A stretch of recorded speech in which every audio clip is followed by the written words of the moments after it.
Hello student, CBSE ने अपनी exam में बहुत ही बड़ा चेंज लिया है, बहुत ही बड़ा bold step I would say.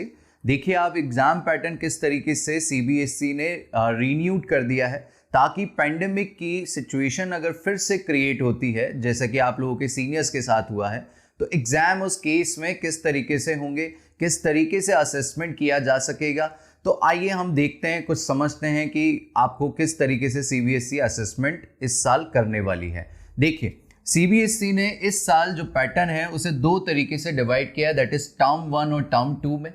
Term 1 का सिलेबस और टर्म 2 का सिलेबस क्या रहेगा, तो सिलेबस वुड बी 50% और बचा हुआ 50% टर्म 2 में आएगा। अब आप पूछेंगे सर ये रैशनलाइज वर्ड क्या है, तो रैशनलाइज मतलब यहां पर रिड्यूस्ड सिलेबस की बात हो रही है, जैसा कि लास्ट ईयर था। अब रही बात सिलेबस की, तो सिलेबस अभी सीबीएसई जुलाई एंड में आपको एक बार फिर से नोटिफाई करके देगी कि क्या क्या सिलेबस टर्म 1 में आएगा और कितना पार्ट आपका टर्म 2 में आएगा। उसके बाद में जो दिसंबर और नवंबर के बीच में आपकी एग्जाम होने वाली है, यहां पर सीबीएसई ने एक 6 से 7 हफ्ते का एक लंबा ड्यूरेशन आप लोगों को दिया है। ओके, उसके बाद में जो क्वेश्चन पेपर है वो टोटली एमसीक्यू बेस्ड होगा। जी हाँ, आप ये चीज याद रख लें कि जो आपका एग्जाम होना है टर्म 1 का वो कंप्लीटली एमसीक्यू बेस्ड होगा।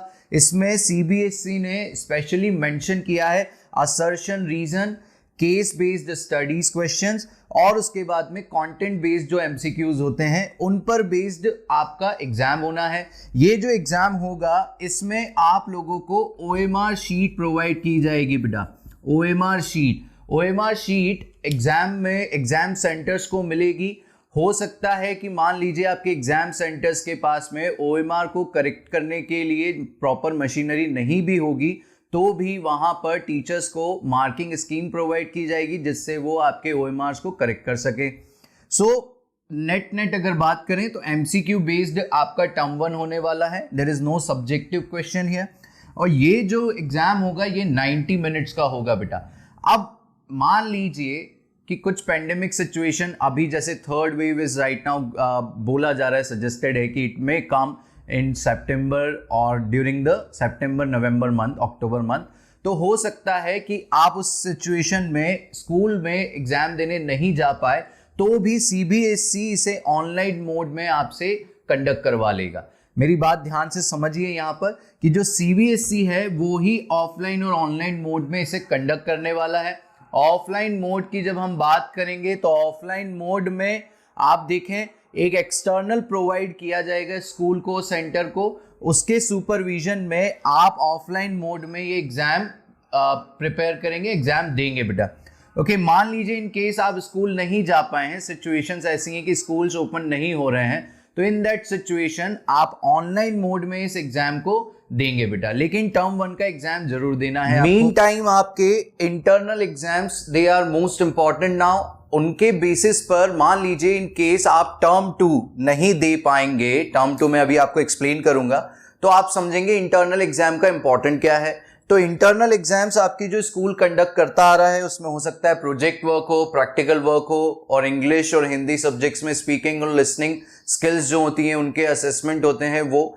तो इस तरीके की जो इंटरनल एग्जाम्स हैं वो जैसे कंडक्ट हो रही थी वैसे कंडक्ट होंगी, बट इस टाइम इनका रिकॉर्ड रखा जाएगा बेटा। इनका रिकॉर्ड आप लोगों को सीबीएसई को प्रोवाइड करवाना रहेगा स्कूल्स को। तो ऑब्वियसली आप ये मान के चलिए इंटरनल एग्जाम्स बहुत ज्यादा इंपॉर्टेंट है। चलिए टर्म 2 की बात करते हैं। टर्म 2 में बचा हुआ 50% आएगा। Yes, I am saying the remaining 50%। Okay, so the term 1 syllabus will not be included in term 2, ये स्पेशली मेंशन किया गया है सीबीएसई के थ्रू।